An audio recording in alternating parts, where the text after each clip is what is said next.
너희가 하나님을 위하여 악하게 말하려 하느냐? 너희가 하나님을 위하여 거짓되이 말하려느냐?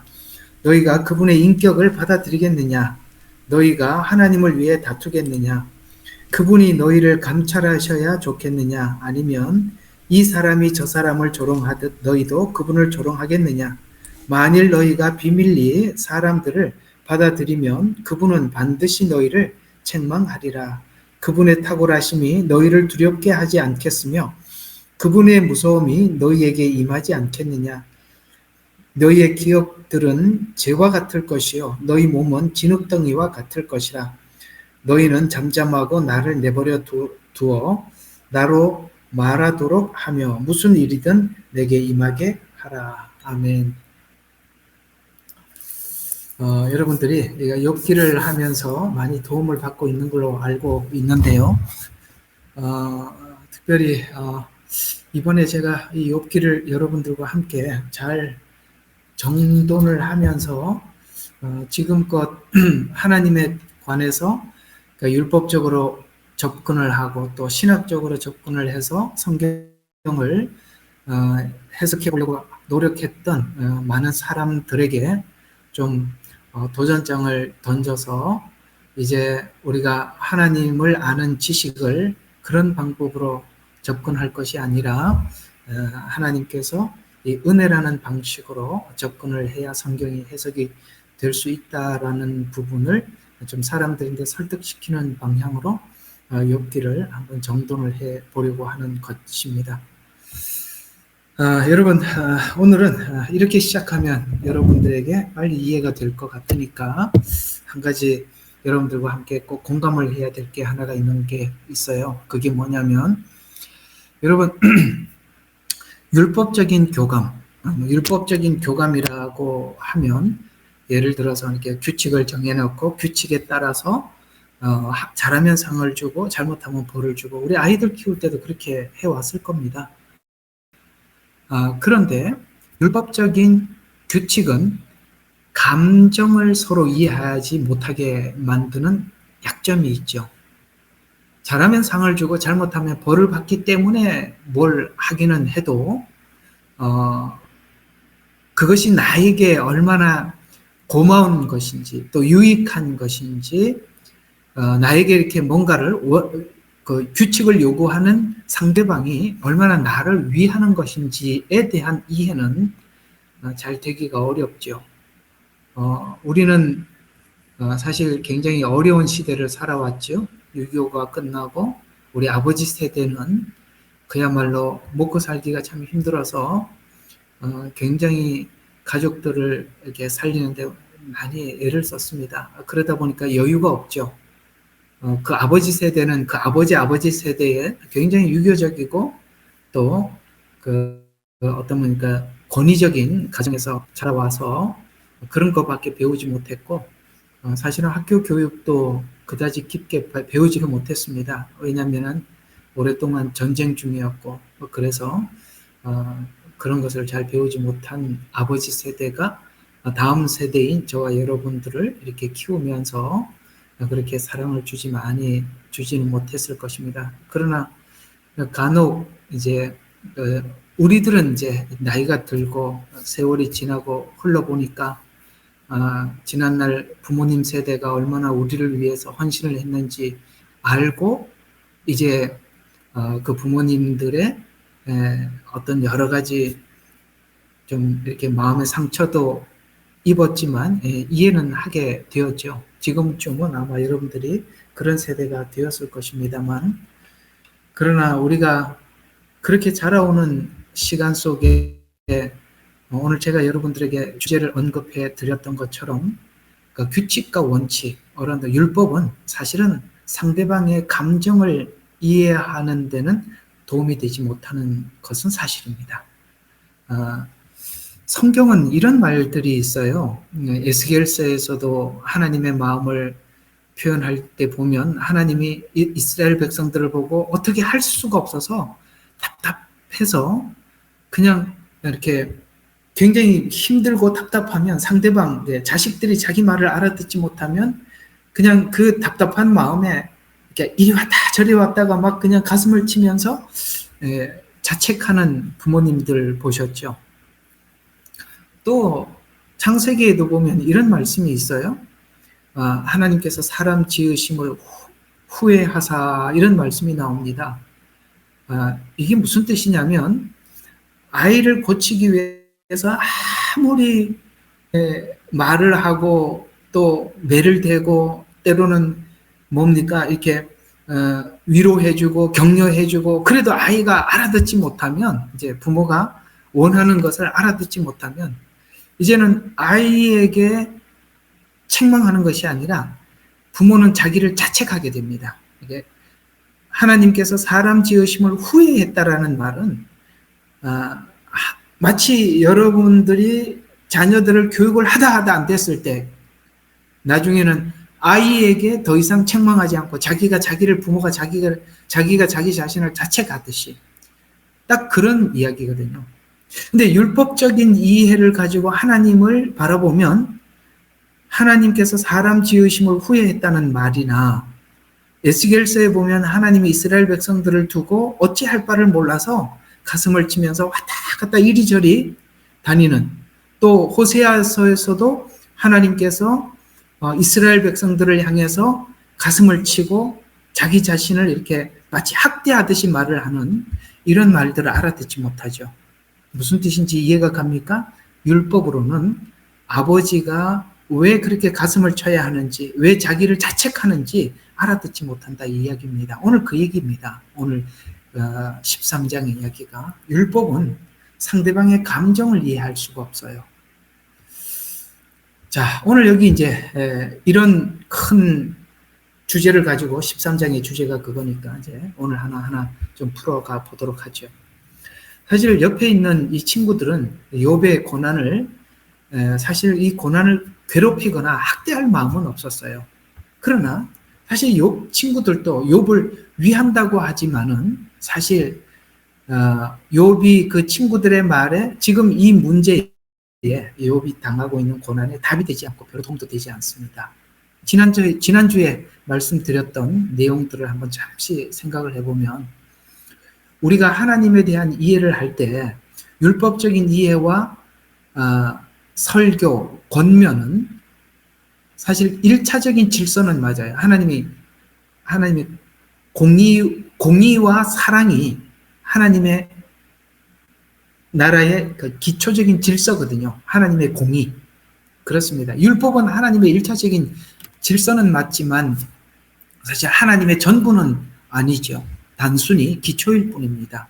그러나 우리가 하나님에 대해서 우리 안에 하나님의 집을 지으려면, 집을 짓는다는 말 이해가 가죠? 주님과 함께 우리가 살아가려면 하나님의 성품의 전체를 소화해야 하는데, 그러려면 우리가 율법으로는 하나님의 감정을 읽어낼 수가 없어요. 성경에도 하나님의 감정이 표현된 곳이 굉장히 많이 있는데 율법으로는 하나님의 감정을 읽을 수가 없어요. 그러려면 우리가 하나님의 전체를 소화하려면 그 율법이라는 기초 더하기 뭐가 있습니까? 하나님의 은혜에 우리의 삶이 때로는 우리가 하나님 앞에 은혜를 다해서 은혜 앞에서 하나님의 말씀에 순종도 해야 되지만, 그러나 그 은혜가 내 안에 다 담아지지 않을 때는 내가 나를 쳐서 복종해서라도, 바울이 그러잖아요. 내가 나를 쳐서 복종하면이라는 말은 때로는 은혜가 전부 다 우리를 붙잡아 가지 못하니까 때로는 하나님 앞에 나를 쳐서 복종한다는 것은 율법이죠. 그래서 율법으로도 내가 나를 쳐서 복종할 줄도 알고, 그 다음에 이제는 하나님의 은혜를 내 안에서 소화시켜서 이제는 율법으로 나를 쳐서 복종했던 그 어떤 일들을 이제는 은혜와 함께 삶 속에 담아내는 질서, 이걸 이제 하나님께서 우리의 인생 속에 요구하는 것입니다. 이 말씀 알아들으시죠? 네.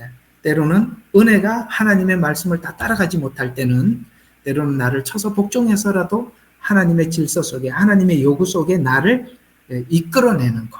바로 이것이 하나님께서 우리에게 원하는 것 아니겠습니까? 그런 차원에서 보면 이 친구들의 이야기는 틀리지는 않아요. 그러나 놀랍게도 우리는 하나님의 주권이 때로는 누구에게는 저번에 말씀드렸죠. 은혜가 필요한 자가 있고 누구에게는 율법이 필요한 자가 있다는 것이죠. 너무 무질서한 사람들에게는 뭡니까? 방종하는 사람들에게는 율법이라는 걸 가지고 질서를 잡아야 하고, 누구는 너무나도 경직되어 있는 율법 안에서 신앙생활하는 사람은 은혜가 덧붙여져서 그것을 부드럽게 만들어 낼 수 있어야 되는 거 아니겠습니까? 이런 차원에서 보면 하나님께서 저번에 말씀드린 누구에게는 율법을 적용해서 더 훈련을 시키고 누구에게는 은혜를 더 강화시켜서 그가 더 이렇게 딱딱해진 신앙을 부드럽게 만들기도 하고, 이것은 하나님의 주권 안에서 각자에게 역사하는 그 무질서. 우리는 이제 그래서 우리 규칙이라는 것이 없다 그랬지 않습니까? 나는 하나님에 대해서 이렇게 생각을 해. 그러니까 하나님은 이런 분이야라는 이런 틀을 만들지 말라라고 저번에 말씀을 드렸던 거 기억하실 것입니다. 자, 그러면 자꾸 이제 친구들은 어떤 틀을 가지고 자꾸 욥에게 답을 주고 있지만, 그걸 이제는 뭔가 욥도 옛날에 그런 사람이었는데 이제 오늘 금방 읽었던 본문이 그런 이야기를 하고 있는 거예요. 자, 오늘 본문 이야기가 어떤 이야기인지 한번 쭉 보면, 욥의 친구들에게 이 욥 친구들에게 이제 욥이 가지고 있는 불만을 이렇게 토로하고 있는데요. 이게 오늘 7절부터 9절까지 이런 말씀입니다. 너희가 하나님을 악하게 말하려 하느냐? 너희가 하나님을 위하여 거짓되이 말하려 하느냐? 너희가 그분의 인격을 받아들이겠느냐? 자, 여기 중요한 단어가 하나 지나가요. 오늘 요거 여러분들 펜을 들고 계신다면 여기다 동그라미를 하나 칠 것이 있어요. 그분의 인격이라는 말입니다. 굉장히 중요한 부분입니다. 자, 요 부분이 오늘 여러분과 함께 나눠야 될 중요한 메시지입니다. 자, 인격. 여기 하나 딱 시선을 멈추고 동그라미를 쳐두시고 기억해 두십시오. 인격이라는 말. 자, 너희가 그분의 인격을 받아들이겠느냐? 너희가 하나님을 위하여 다투겠느냐? 그분이 너희를 감찰하셔야 좋겠느냐? 아니면 이 사람이 저 사람을 조롱하듯이 너희도 그분을 조롱하겠느냐라고 말씀하고 있습니다. 무슨 뜻이죠? 너희들 지금 하는 말은 율법이라는 틀 안에서 이야기를 하고 있지만, 보세요. 상대방의 인품을, 그러니까 오늘 여기는 인격이라고 하지만 우리 버전으로 표현을 하자면 상대방의 인품을 내가 보려면, 보고 닮으려면, 자, 율법이라는 법칙을 가지고 상대방을 보면 그 상대방의 인품이 보이질 않아요. 오늘 본문이 설명하고 있는 대로 인격이 안 보인다는 말이죠. 하나님께서 저와 여러분을 구원하셔서 하고 싶은 결과적인 목적이 뭐냐면 하나님의 인격을 우리 가운데 심어주고 싶은 겁니다. 그래서 우리가 이 세상을 살아가면서 어디를 가든지 작은 예수로서 살아 우리를 보는 모든 사람들에게 저 인격은 하나님의 인격이야 라고 하나님께서 세상 사람들에게 자랑하고 싶은 겁니다. 바울이 그렇게 표현하지 않습니까? 하나님께서는 질그릇 같은 내 안에 하나님께서 보화는 뭡니까? 하나님의 인격을, 성령인데 하나님의 영이지만 우리가 오늘 본문대로 표현하자면 그 하나님의 영은 하나님의 인격이 아니겠어요? 우리 인격을 심어서 어디 가서 무엇을 하든지 간에 세상 사람들과 다른 어떤 인격들, 그 인격들을 하나님께서 사람들에게 자랑하고 싶은 것입니다. 그래서 오늘 너희들이 하는 말에는 뭐가 없다고요? 하나님의 인격이 없다는 거죠. 율법은 하나님의 인격을 우리 안에 담아낼 담아낼 그릇이 될 수가 없어요. 그렇잖아요. 한번 생각해 봐요.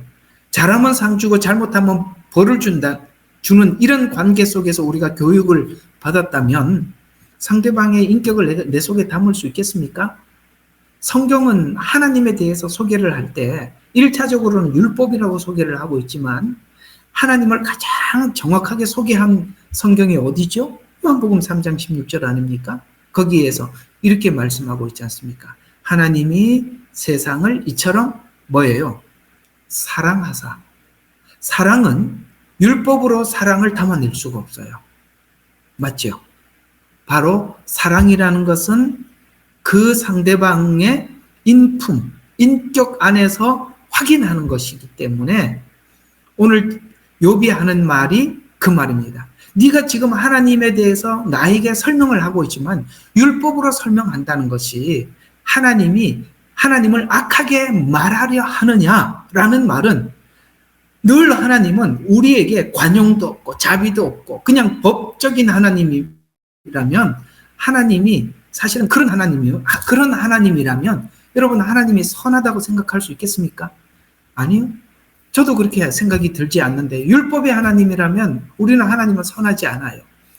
그래서 오늘 욥이 이야기하는 말이 하나님을 악하게 말하려느냐, 너희가 하나님을 위하여 거짓되이 말하려느냐, 그분의 인격을 네가 받아들일 수 있겠느냐, 너희가 하나님을 위하여 다투겠느냐. 율법은 늘 따지기만 하잖아요. 하나님을 위하여 다투겠느냐, 그분이 너희를 감찰하셔야 좋겠느냐. 율법은 비판하잖아요. 감찰하잖아요. 아니면 이 사람이 저 사람을 조롱하듯 너희도 그분을 조롱하겠느냐. 어떻습니까? 이 말 이해가 가세요? 율법은 여기에 머물 수밖에 없어요. 인격을 담아내 그분의 상대방의 인품을 우리가 관찰할 수가 없다는 것이죠. 욥도 옛날에 하나님을 그렇게 봤던 사람이지만 하나님께서 오늘 욥을 여기까지 이끌고 와서 이제는 욥이 하나님을 바라보는 시각을 법에서 떠나서 은혜와 사랑이라는 관계 속에서 하나님을 보기 시작하는 겁니다. 지금도 하나님을 그렇게 평가한다면 그저 하나님은 악한 분이다. 하나님은 너희들이 말하는 그런 분이 아니다.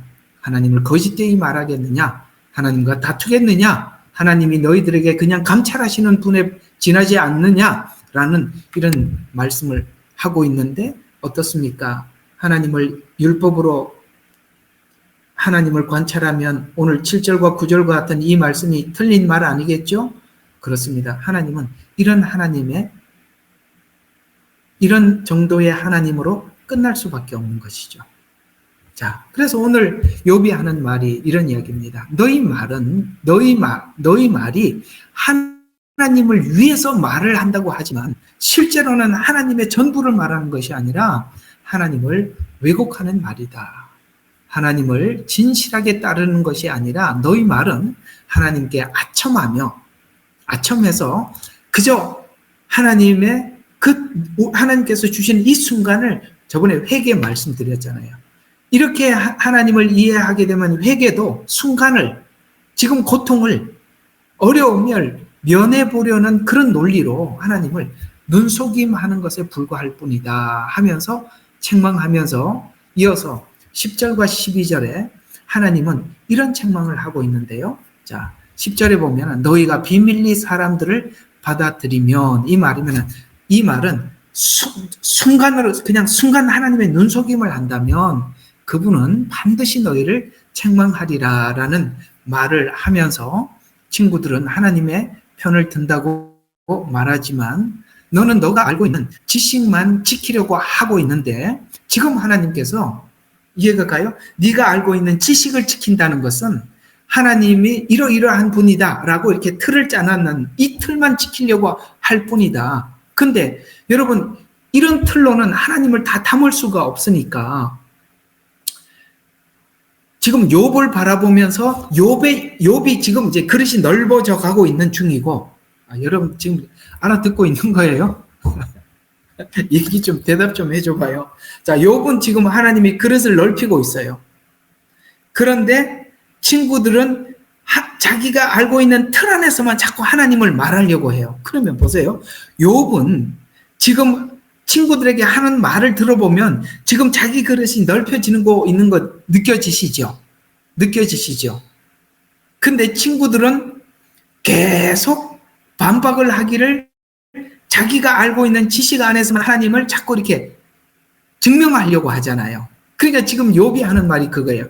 너는 네가 알고 있는 지식만 지키려고 하고 있는데 하나님은 그릇을 넓혀주려고 하는 것을 거부하고 있잖냐라는 이야기입니다. 왜냐하면 욥이 하는 말을 사실은 수용을 받았다면, 수용을 한다면, 아, 내 지식보다 훨씬 큰 하나님이구나 라고 하면서 자기도 자기 그릇을 넓혀갈 텐데, 욥의 이야기를 계속 거부한다는 것은 자기 지식만 지키려고 하고 있고, 하나님이 욥을 넓히는데 같이 참여하려고는 하진 않고 그저 욥의 말에 반박만 하더라는 것이죠. 우리는 사실 우리가 함께 대화하는 크리스찬들 중에 이 욥 친구 같은 사람들을 많이 만나고 있거든요. 자기가 알고 있는 지식 안에 있는 하나님만 주구장창 설명하려고 하지, 하나님이 아니야, 내가 경험한 하나님 그보다 훨씬 더 컸어 라고 이야기를 하면 그거는 틀렸다고만 이야기를 할 뿐 받아들이려고 하고 있지 않지 않습니까? 이거를 좀 어떻게 설명하면 여러분들이 좀 이해가 좀 잘 될까? 여러분 그건 아시죠? 순복음과 장로교단은 지금도 서로 간에 티각태각합니다.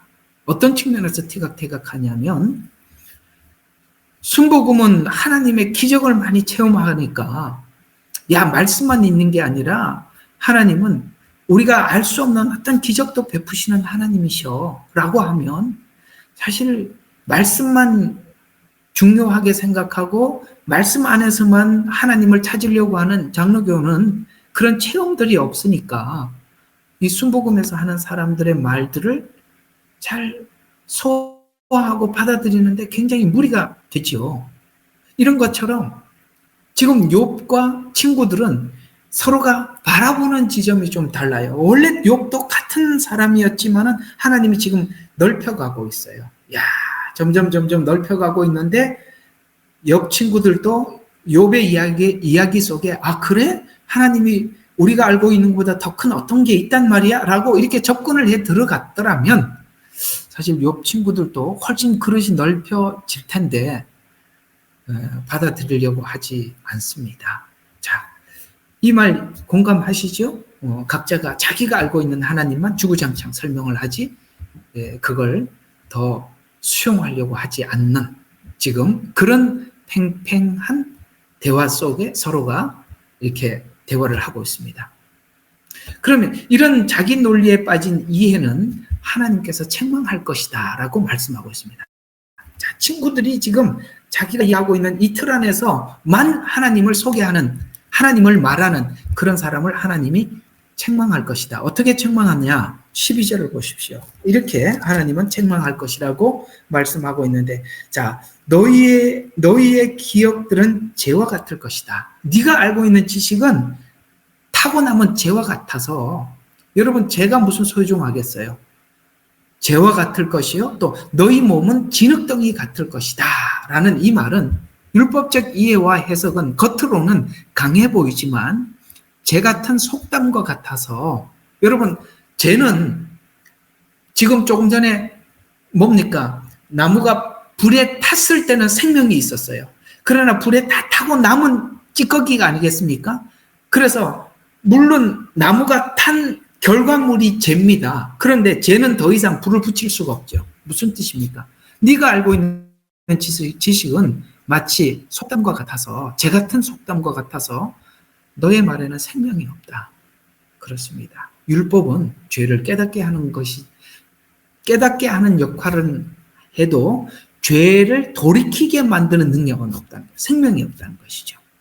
알게는 해줘도 새롭게 만드는 생명의 역사는 없다라고 오늘 12절에 너희들의 그 지식은 재와 같다. 너희 몸은 진흙덩이와 같다. 이렇게 말씀을 하면서 오늘 욥의 주장은 이겁니다.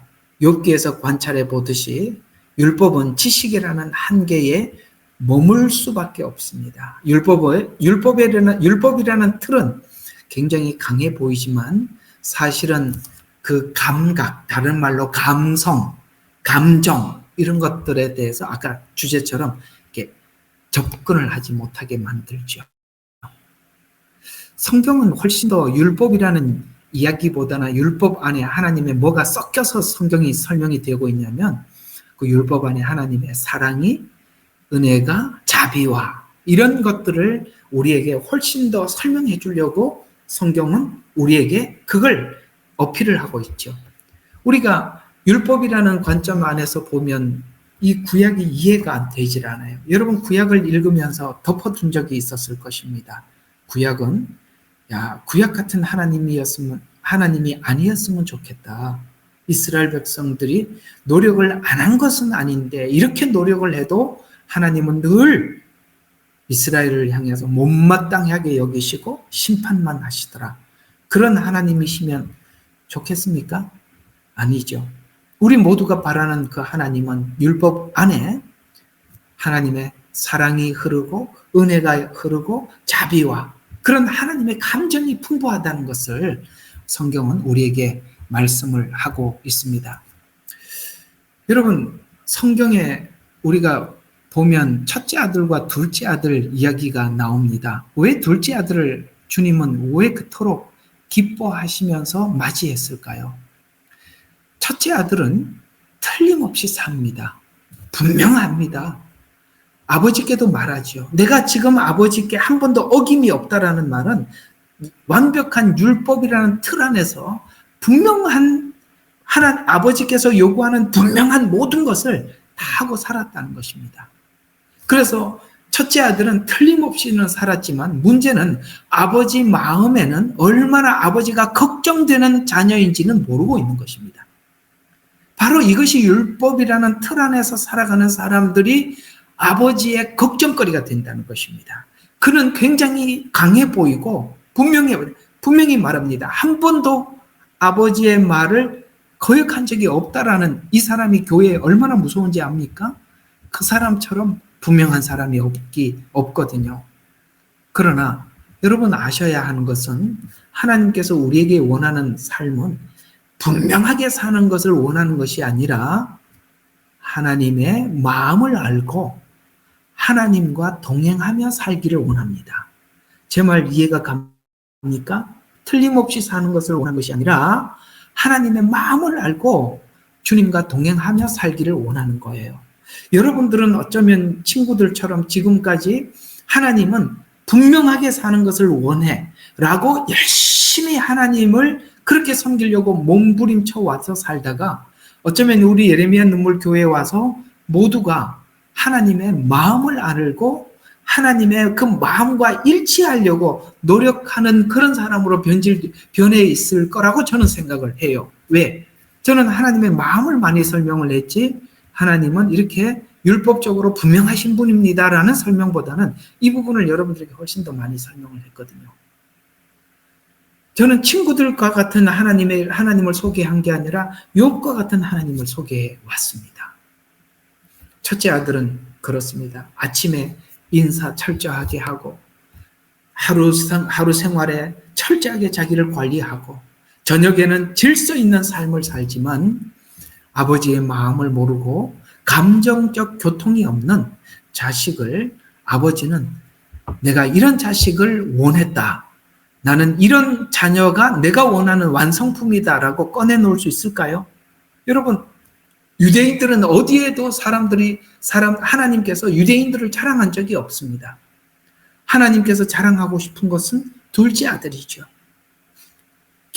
먼 길을 갔다가 하나님께서 우리를 사랑하신 그 사랑의 소리를 알고 돌아온 바로 둘째 아들과 같은 그런 자들. 하나님은 유대인들을 세상에 꺼내놓고 자랑을 하는 게 아니라 하나님의 마음을 알고 함께 살아가는 그 하나님의 자녀들을 세상에 꺼내놓고 싶은 것입니다. 사랑이란 감정이 통하고 그리고 감정이 나눠지고 감정이 흘러가고 그리고 그 감정이 일치되는 것입니다. 교회에서 정말 무서운 것은 첫째 아들입니다. 첫째 아들이 말을 하면 우리는 할 말이 없어요. 왜냐하면 그는 너무나도 틀림없거든요. 그래서 무섭습니다. 그러나 사실은 그들의 그 마음속에는 마음이 비어 있습니다. 이것이 진짜 문제입니다. 옛날에 하나님 앞에 틀림없이 살았을 때 여러분 마음이 꽉 찼었습니까? 아닐 겁니다. 굉장히 마음이 공허하고 비어 있었을 것입니다. 욥의 친구들과 대화 속에서 오늘 욥은 뭔가 자기 속에 과거에 이런 것이 있었다라는 그 무서움을 발견한 겁니다. 내가 과거에 저랬었구나.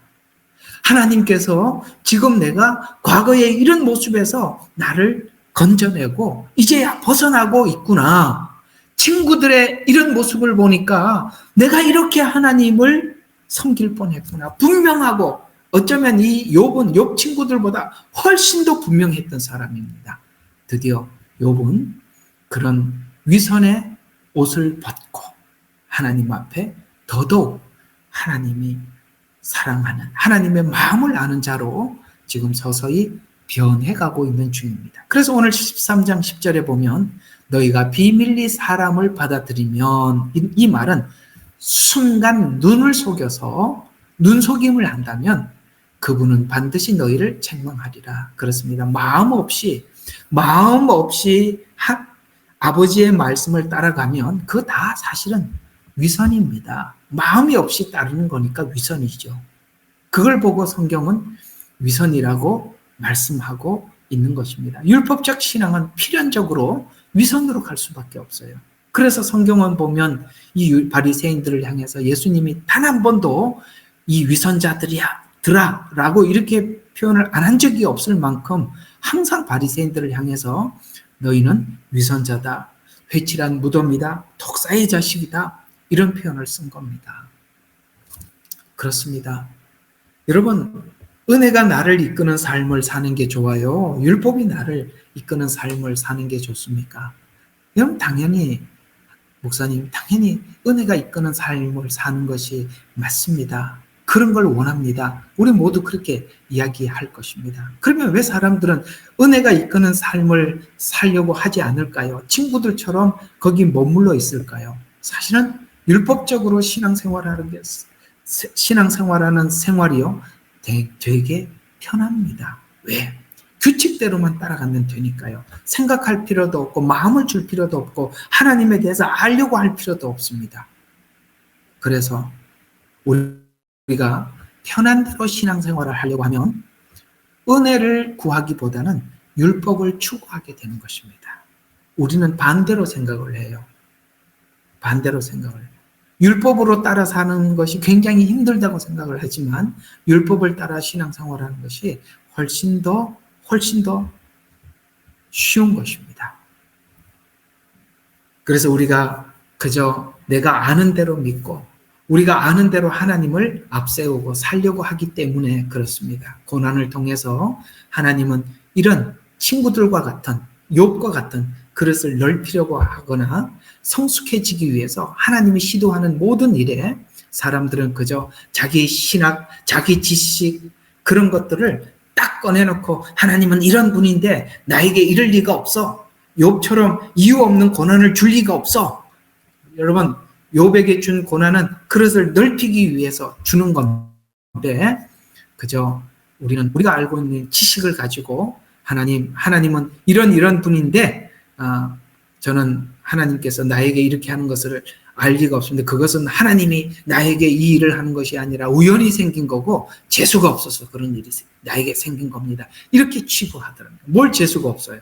예수 믿는 사람이. 우리 예수 믿는 사람이 재수 없다는 말처럼 유치한 게 어디 있어요?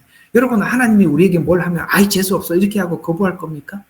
욥처럼 하나님이 이 일을 시작하면 그게 다 하나님을 거부하는 논리가 그런 거 아니겠습니까? 우리에게 일어나는 일 중에 우연이 어디 있습니까? 하나님의 주권 안에, 하나님의 은혜 안에, 하나님께서 붙잡고 가는 인생 속에 우연은 없습니다. 모든 것은 하나님의 이유가 있고 목적이 있는 것입니다. 그걸 오늘 친구들은 절대 받아들일 수가 없습니다. 왜요? 자기 틀 안에 묶어 두었기 때문에 하나님이 그 안에 들어올 수가 없는 겁니다.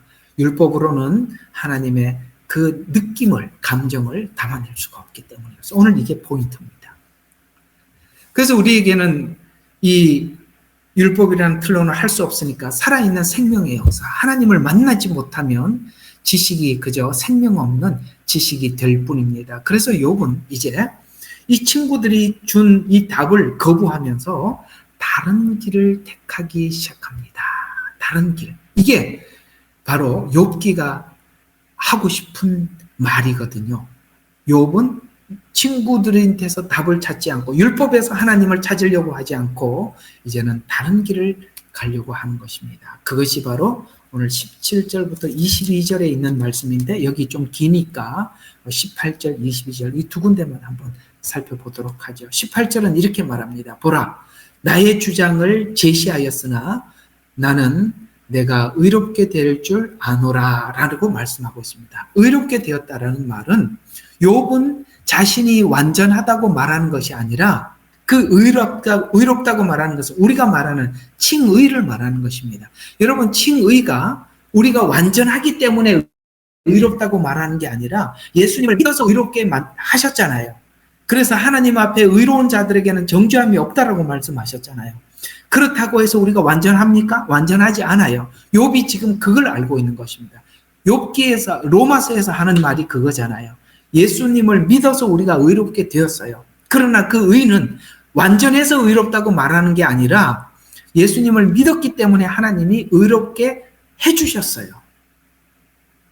근데 의롭게 된 우리가 의로운 삶을 살려면 욥과 같은 이런 과정이 필요한 거죠. 그래서 그래야만 이 그릇이 넓혀지게 되고 지난날에 가졌던 뭡니까? 하나님을 몰랐을 때 가지고 있던 죄를 쏟고 해결해야 되니까 이제 욥은 지난날 있었던 그 엄청난 고난 다 빼앗겼잖아요. 다 빼앗겼죠. 재산도 빼앗기고 자식도 죽고 아내도 저주하고 욕을 하고 떠나가고 자신의 몸에는 악창이 나고 처음에는 이게 도대체 무슨 일인지 몰라가지고 너무너무 하나님 앞에 우왕좌왕하다가 이제는 뭔가 그렇구나. 욥 친구들을 보니까 야 내가 그냥 이대로 살았더라면 이 친구들처럼 이렇게 됐겠네. 이 말은 아무 도움이 되지 않네. 내가 이런 말을 했단 말이야. 이렇게 하면서 자기를 마치 친구들을 보면서 자기를 보듯이 거울처럼 자기를 바라보면서 야 내가 사람들에게 뭔가 상담을 해주고 답을 줬던 게 얼마나 유치하고 얼마나 단편적인 것인지를 깨닫고 하나님께서 욥의 그릇을 넓히기 위해서 이 고난을 허락하셨구나라고 이제 하나님과 직접 변론하러 갑니다. 그게 오늘 18절입니다. 보라 나의 주장을 제시하였으니 나는 내가 의롭게 된 줄 아노라 라고 하면서 자기가 예수님을 믿어서 의롭게 됐다는 것을 믿습니다. 그리고 이제 하나님께서 자신의 그릇을 넓히기 위해서 하나님께서 이 일을 시작하셨으니 하나님 아까 이제 나중에 그런 말은 내가 가는 길을 그가 아시나니 그가 나를 단련한 후에는 정금같이 나오리라. 그러니 주님 오늘 22절에 하나님 앞에 이렇게 이야기를 합니다. 그런 후에 주께서 나를 부르소서 그리하면 내가 대답하리다. 아니면 나로 말하게 하시고 주께서 내게 응답하소서. 뭐라고 해야 돼? 주께서 내게 응답하소서. 주께서 나를 부르소서. 그러면 내가 대답하겠습니다. 무슨 뜻이죠? 이제는 친구들과 대화 속에서 내가 나의 정체성을 알려고 하지 않겠습니다. 제가 주님 안에서 주님과 대화를 하기를 원합니다. 라고 돌아섭니다. 그렇습니다. 우리가 사실 신앙생활하면서 많은 사람들에게 여러분의 어려운 상황들을 상담을 하고 꺼내놓고 이야기도 했을 것입니다. 이게 율법적인 틀 안에 있었던 사람들의 이야기는 사실 결코 우리에게는 답이 되지 않았었습니다. 왜 그것이 답이 되지 않았냐면 그것이 얼마나 유치한지 그것이 얼마나 단편적인지 깨달으라는 것입니다. 우리도 그랬었으니까 그걸 넓히려면 여러분 고난이라는 것은 필수다 보니까 오늘 욥에게 찾아온 이것이 그걸 넓히기 위한 하나님의 작업이라는 것을 깨닫고 욥은 거기에 반응하기 시작하면서 하나님 이제 친구들과 대화를 더 이상 하지 않겠습니다. 율법 안에서 하나님을 찾으려고 하지 않고 은혜 안에서 크고 무한하신 하나님 은혜 안에서 주님을 찾기로 하겠습니다. 그러니 제가 주님께 묻겠습니다. 대답해 주십시오. 어떻습니까? 멋지지 않습니까? 이렇게 우리가 가야 하는 거예요. 이렇게 가야만이 우리가 성숙해 가는 것입니다. 여러분에게 찾아온 알지 못했던 수많은 어려움들이 바로 이것을 위해서 하나님이 하신 것입니다. 어쩌면 우리 예레미야 눈물 교회에 오신 많은 분들은 다 욥과 같이 비슷한 상황을 겪고 있어서 오늘 또 이 밤에 우리가 함께 이 자리에 와서 하나님 말씀 듣고자 이렇게 있지 않겠습니까? 저는 사실 우리 예레미야 눈물 성도님들을 바라보면서 어쩌면 욥이 가지고 있는 몇 가지 상황들을 한두 개는 다 가지고 있더라고요. 자녀로 인해서, 혹은 남편으로 인해서, 혹은 뭡니까? 오늘 온 재산이 다 빼앗기듯이 재산 문제로 인해서 뭔가가 이 욥이 아니면 욥이 가지고 있는 질병, 그러니까 이 중에 몇 가지는 다 가지고 있더라고요. 그게 우리가 왜 욥기를 하나님께서, 전 정말 저번에 호세아 끝나고 욥기를 한 것 같은데 오늘날 기도를 하니까 하나님이 욥기를 하라는 거예요. 이게 만만치 않은 거거든요. 그리고 이게 이런 경험들이 없으면 욥기는 이게 이해가 잘 안 가요. 이건 최소한 여러분들이 최고의 절망 속에 한번 빠져본 사람들이 듣는 메시지라서 속으로 그런 생각이 들었습니다. 아니 여기 다들 이렇게 절망 속에 한번 빠졌다가 나온 사람들인 건가? 이런 생각이 번뜩 들었는데 여러분 개개인 만나서 대화를 해보니까 그런 것 같아요.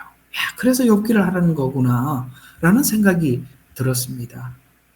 여러분 이 욥기 안에서 여러분들에게도 욥이 지나가는 이 과정과 같은 이 과정이 여러분 좀 성숙해가는, 또 여러분의 과거의 인생을 이해할 수 있는 여러분이 되었으면 좋겠습니다. 자, 오늘 결론적으로 이야기를 해보면 이런 이야기가 되는 겁니다. 사실 욥은 친구들의 이야기를 거부하기 시작하고 하나님께 직접 묻기 시작합니다. 아까 22절인가요? 그렇게 했잖아요. 하나님, 내가 주님을 부르겠습니다. 그러니 그때 주님 내 부름에 응답해 주십시오. 하나님께 직접 묻겠습니다. 십자가가 뭔지, 하나님이 세상을 이처럼 사랑하사가 도대체 뭔지 저 깊이 알고 싶습니다. 뭐가 더 있느냐면, 하나님, 그저 조금 전에는 앞에서는 하나님 제가 왜 이 땅에 태어났습니까? 라고 그렇게 이야기를 하기 시작했었는데, 이렇게 짧은 인생을 살아가는 인간에게 하나님이 이렇게까지 도전해 오십니까? 가 있는 겁니다. 저번에 한번 우리에게 하셨던 말씀이 있었죠. 사람이 무엇이건데. 우리가 뭔데 이렇게까지 도전하십니까? 아들을 주셔서 십자가에 매달려 우리를 위해서 죽어서 할 만큼 우리가 존귀합니까? 라는 것에서 하나님의 대답은 뭐죠? 존귀하다. 왜요? 하나님의 호흡을 불어넣었으니까. 우리 질그릇 속에 하나님의 영을 불어넣을 만큼 존귀하대요. 그리고 우리는 위대하대요. 왜 위대한지 아십니까? 하나님이 위대한 만큼 우리도 위대하대요. 왜? 하나님을 닮은 자라고 말하고 있습니다. 너는 내 아들이라. 율법 안에서는 우리가 그저 하나님 앞에 잘하면 상 받고 잘못하면 벌을 받는 그런 수준밖에 되지 않는다라고 생각하면 우리는 하나님 앞에 아무 별 볼 일 없는 하찮은 존재에 불과하지만, 하나님이 자기 모두를 쏟아서 우리를 이렇게 욥과 같이 끌어갈 만큼 소중하다면, 창세기의 창조는 바로 하나님의 생기를 풀어놓은 이 생기는 너무나도 위대한 것입니다. 그래서 하나님은 이 일을 하고 있는 것이고, 그 일을 우리가 우리 속에 담으려면 오늘 불 속에 들어갔다 또 망치질했다가, 불 속에 들어갔다 망치질했다가, 그래야 우리 그릇이 넓혀져요. 그렇게 불 속에 들어갈 때도 얼마나 고통스럽겠어요. 그리고 망치질을 할 때 얼마나 어렵겠어요.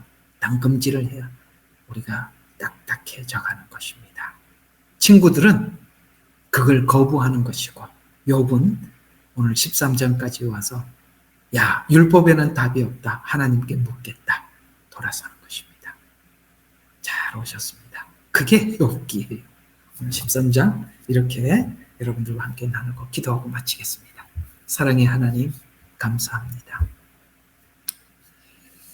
친구들은 자기 지식 속에 자기 변호만 하고 자기 지식만 꺼내놓을 뿐이지 그 안에 하나님이 얼마나 크고 위대한지 말하려고 하지 않습니다.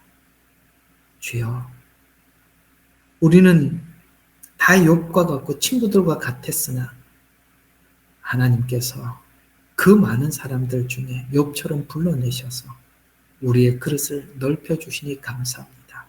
우리가 욥기를 함께 나누라고 할 때는 여기에 친구들이 많이 있는 것이 아니라 욥이 많이 있기 때문이라고 생각을 합니다. 하나님, 우리의 그릇을 넓혀주실 때 넓혀지게 하옵소서. 하나님 앞에 우리를 맡기게 하옵소서. 그래서 우리가 더욱 커지게 하시고 넓어지게 하여 주셔서 하나님의 크심을 담아낼 줄 아는 귀한 성도들이 되게 하옵소서. 예수님 이름으로 기도드렸습니다. 아멘. 예레미야의 눈물은 시대에 맞는 말씀 선포와 변질되지 않은 순수 복음을 외치고 있습니다. 함께 연결되어 하나님께 예배드리며 이 마지막 때에 하나님께 쓰임받길 원하시는 분은 카카오 채널로 연락 주시면 연락드리도록 하겠습니다. 고정 댓글에 채널 경고와 착제에 대비한 예비 채널과 제2채널 링크를 올렸습니다. 이 채널 또한 구독 부탁드리겠습니다. 감사합니다. 우리는 역사상 가장 중요한 시점을 지나고 있습니다. 하나님께서는 하나님의 일을 하시기 전에 사람을 준비시키셨음을 우리가 알고 있습니다. 하나님 말씀은 마지막 때에 대추수, 대부흥의 때가 있다고 분명히 예언하고 있습니다. 아멘. 하나님의 말씀이 그대로 성취될 것을 믿습니다. 예레미야 눈물은 잠자는 교회와 영혼을 깨우기 위해 노력하고 있습니다. 이 가슴 뛰는 일에 함께 하길 원하시는 분은 카카오 채널로 연락 주시기 바랍니다. 당신은 위대한 하나님의 사람입니다.